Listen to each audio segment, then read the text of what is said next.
வணக்கம்.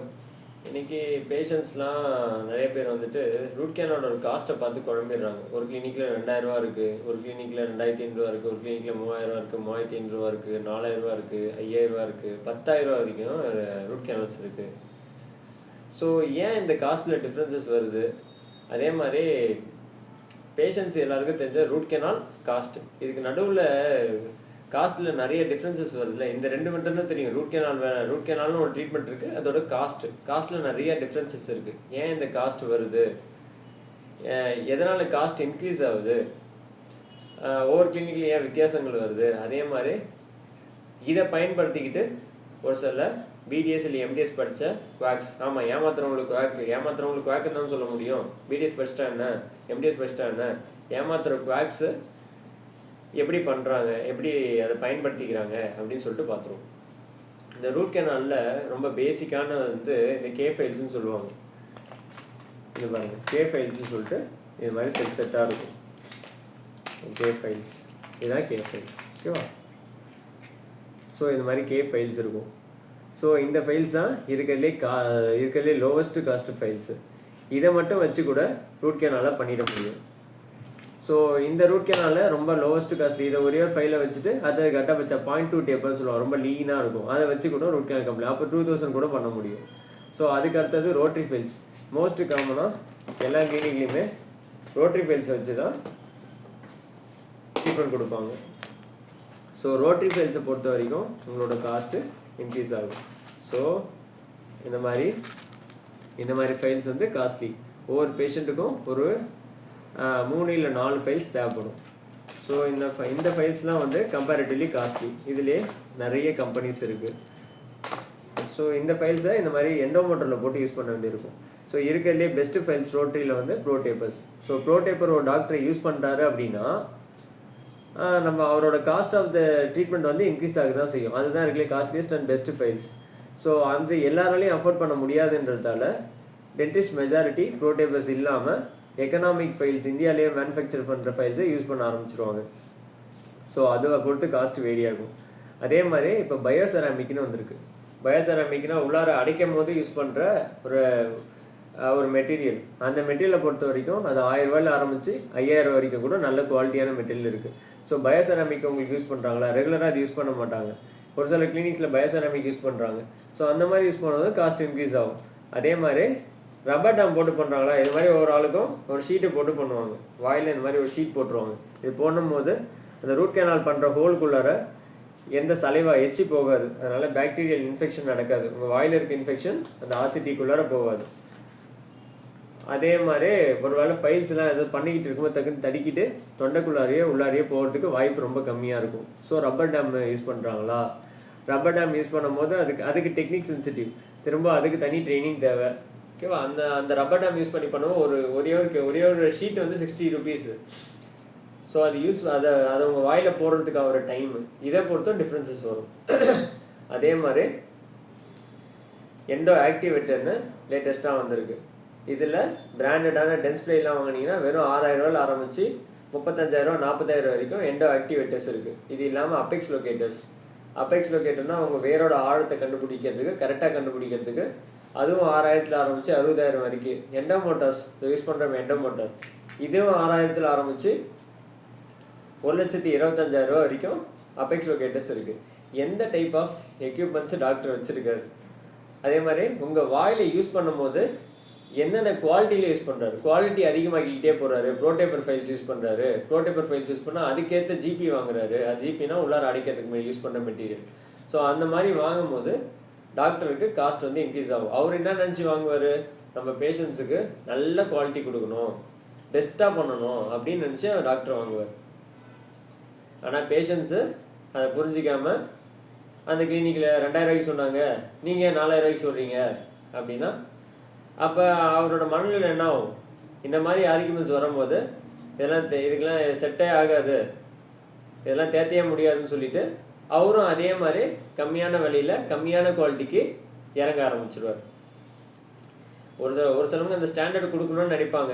அவங்க படித்ததில் அவங்களால எது ஸ்டாண்டர்டை கொடுக்க முடியுமோ, எது பெஸ்ட்டாக பண்ண முடியுமோ அதை பண்ணலான்னு நினைப்பாங்க. ஆனால் இந்த மாதிரி மென்டாலிட்டியில் வந்து குழப்பிக்கின்னு ரூட் கேனலுக்கு 2000 ரூபா தானே, நீங்கள் 4000 கேட்குறீங்க, நீங்கள் 3500 கேட்குறீங்க, நீங்கள் 10,000 கேட்குறீங்கன்னு கேட்டால் டாக்டரோட மைண்ட் செட் என்ன ஆகும்?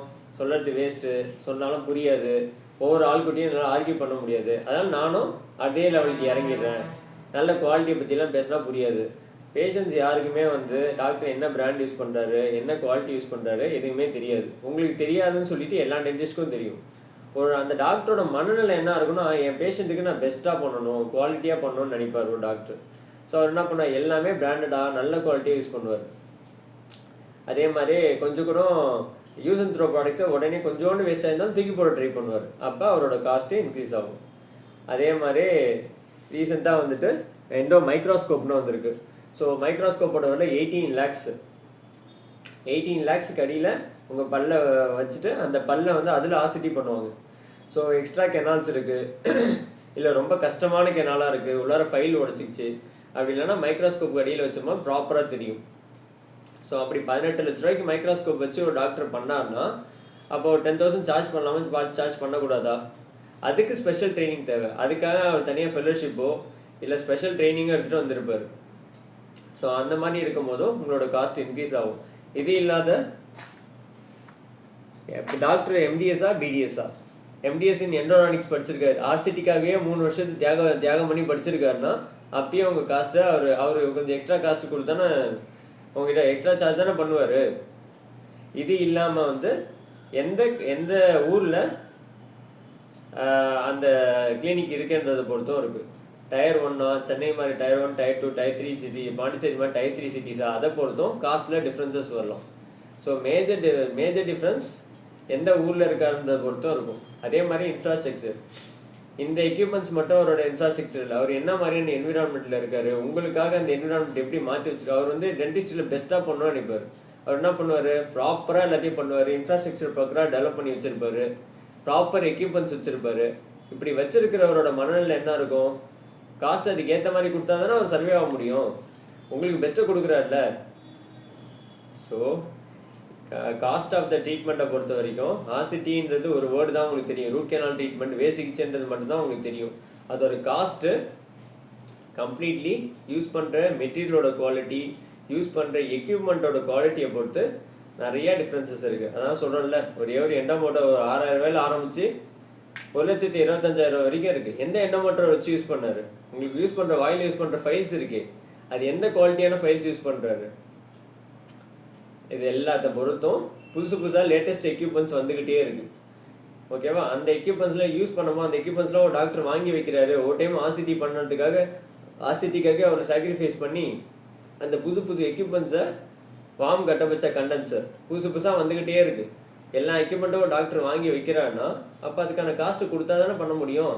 அந்த கிளினிக்கில் அதெல்லாம் வாங்கி வச்சதுக்கப்புறம் அந்த கிளினிக்கில் எதுவுமே இருக்காது. அந்த கிளினிக்கில் 2,000 ரூபாய்க்கு பண்ணுறதை கம்பேர் பண்ணி இங்கே 5,000 ரூபாய்க்கு பண்ணுறதையும் கம்பேர் பண்ணிங்கன்னா அந்த டாக்டருக்கு ஒரு லெவலுக்கு மேலே எரிச்சல் ஆகி புதுசாக அப்டேட் பண்ணாமையும் இல்லை ஆர்கியூமெண்ட்டுக்கோ போக வேண்டியது தான். உனக்கு என் கிளினிக்கில் இருக்க குவாலிட்டி தெரியுமா, ஒவ்வொன்றுக்கும் என்ன ப்ரைஸ் டேக் போட முடியுமா, இதில் எடுத்து வச்சு இதோட விலையை பார்த்தியா, இப்படி காட்டியாக பண்ண முடியும், இதோட விலையை பார்த்தியா, இப்படி காட்டி ஒரு எக்யூப்மெண்ட் எடுக்கும் போதும் இதோட விலையை பார்த்துங்க காட்ட முடியுமா பேஷண்ட்ஸ் கிட்ட? ஸோ இது ஒரு டைப்பு. அதாவது தான் மெஜாரிட்டி ஆஃப் டைம் என்ன ஆகுதுன்னா இதால் தான் உங்களுக்கு காஸ்ட் ஆஃப் த ட்ரீட்மெண்ட்டில் ஒரே ட்ரீட்மெண்ட்டு ஆர்சிடின்ற ஒரே ட்ரீட்மெண்ட்டுக்கு இத்தனை விலை டிஃப்ரென்சஸ் இருக்குது.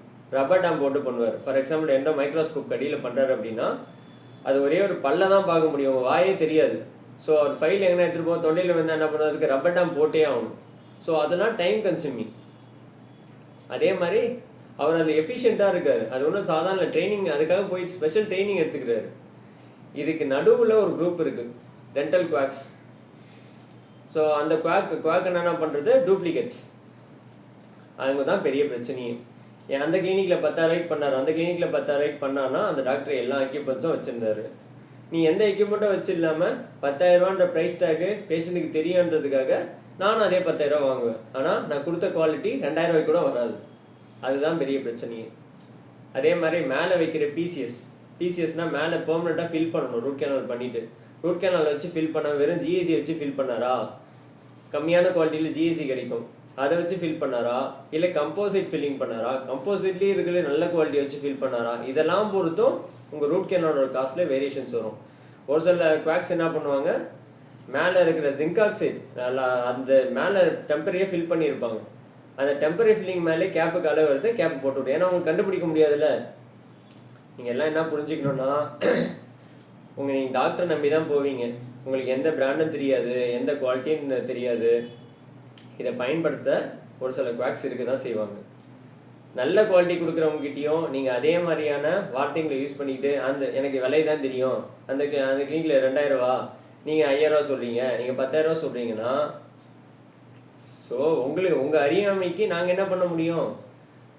நீங்கள் ஒரு இடத்த ஏமாந்துட்டு 10,000 ரூபா கொடுத்துட்டு வருவீங்க. ஆனால் இங்கே எல்லா எக்யூப்மெண்ட்டை வச்சுக்கிட்டு ஸ்டாண்டர்டை கொடுத்து 10,000 ரூபா கேட்டால் 10,000 ரூபா கொடுக்குற டாக்டர்கிட்ட ஆர்கியூ பண்ணிங்கன்னா, அப்புறம் அந்த டாக்டரோட மண்ணில் சொல்கிறது வேஸ்ட்டு. அங்கே இருக்கிறவங்க ஏமாத்துறாங்கன்னா நானும் ஏமாற்றிட்டே போகலாம் போல இருக்குன்ற மனநிலைக்கு நீங்களே பேஷண்ட்டு கொண்டு போகிறீங்க. அதே மாதிரி அட்வான்ஸ்மெண்ட் பண்ணணும். ஒரு டாக்டர் வந்து அட்வான்ஸ்ட் எக்யூப்மெண்ட்ஸ் புதுசாக வரத்தை வாங்கி வைக்கணும்னா அவர் இன்றைக்கி ஒரு மினிமம் ஸ்டாண்டர்ட் சார்ஜ் ஒன்று வாங்கினா தான் முடியும். ஏன்னா நாளைக்கு வர ஒரு லேட்டஸ்ட் எக்யூப்மெண்ட்ஸோட காஸ்ட்டை அவர் காம்பன்சேட் பண்ணணும். ஓகேவா? அதே இடத்த அவர் சஸ்டெயின் ஆகி நிற்கணும். ஸோ அவரோட ஃபீஸை ஒரு ஸ்டாண்டர்டைசேஷன் பண்ணி தான் வச்சுருக்கணும். ஸோ எக்யூப்மெண்ட்ஸ் அதே மாதிரி உங்கள் வாயில் யூஸ் பண்ணுற மெட்டீரியலை பொறுத்து தான் காஸ்ட் ஆஃப் த ட்ரீட்மெண்ட் அமையுது. ஒரே ட்ரீட்மெண்ட்டுக்கு நிறைய காஸ்ட் இருக்கிறதுக்கு காரணம் மெஜாரிட்டி இது தான். ஆனால் இதை பயன்படுத்தி ஒரு சில குவாக்ஸு பிடிஎஸ்சில் எம்டிஎஸ் படித்த குவாக்ஸும் நடுவில் ஏமாற்ற தான் செய்கிறாங்க. எனக்கு நல்லா புரியுது, உங்களால் கண்டே பிடிக்க முடியாது, ஒன்றும் பண்ணவும் முடியாது, இப்போதைக்கு ஒன்றும் பண்ணவே முடியாது.